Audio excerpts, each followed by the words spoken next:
హైదరాబాద్లో Shamshabad international airport open అయింది. అక్కడ మేరు క్యాబ్లు అని చెప్పేసి 600 డ్రైవర్ల రిక్వైర్మెంట్ ఉందని చెప్పి తెలిసింది. సో అక్కడికి వెళ్ళి ఇంటర్వ్యూ ఇచ్చాను. మేరు క్యాబ్ నాకు ఇవ్వడం జరిగింది. వీళ్ళది ఎట్లుంటుందంటే ఒక రోజుకి వాళ్ళు కారు మనకి ఇచ్చేస్తారు, కస్టమర్స్ని వాళ్ళే ఇస్తారు. డీజిల్ నేనే పోయించుకోవాలి, వాళ్ళు ఇచ్చిన బుకింగ్స్ నడుపుకోవాలి. ఆ తర్వాత పర్ డే 350 రూపీస్ వాళ్ళకి పే చేయాలి. నేను బండి నడిపినా నడపకుండా ప్రతిరోజు 350 రూపాయలు పే చేయాలి. ఈ కమిట్మెంట్లో వాళ్ళు బండి ఇచ్చేదన్నమాట. అట్లా స్టార్టింగ్లో మంచిగానే నడిచింది. ఆ టైంలో నేను హైదరాబాద్ నుంచి సిటీ నుంచి మన ఊరు నుంచి హైదరాబాద్ హఫీజ్పేట్కి షిఫ్ట్ అయ్యాను పిల్లలకు పాపను తీసుకొని. ఎందుకంటే డైలీ ఇంత అప్ అండ్ డౌన్ చేయడం వల్ల డీజిల్ ఖర్చులు, టైం వేస్ట్ అవుతుందని. అచీవ్మెంట్ ఏంది అంటే కనుక ఒక హోండా ఇమేజ్ కార్ తీసుకున్నాం. దాంతోపాటు రీసెంట్గా మర్సిడీస్ బెంజ్ కార్ తీసుకున్నాం.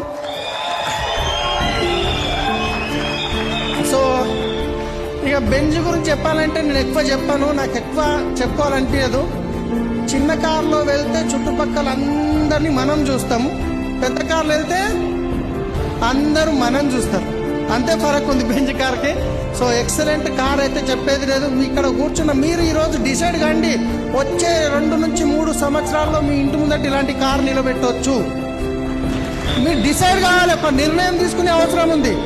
సో దాంతోపాటు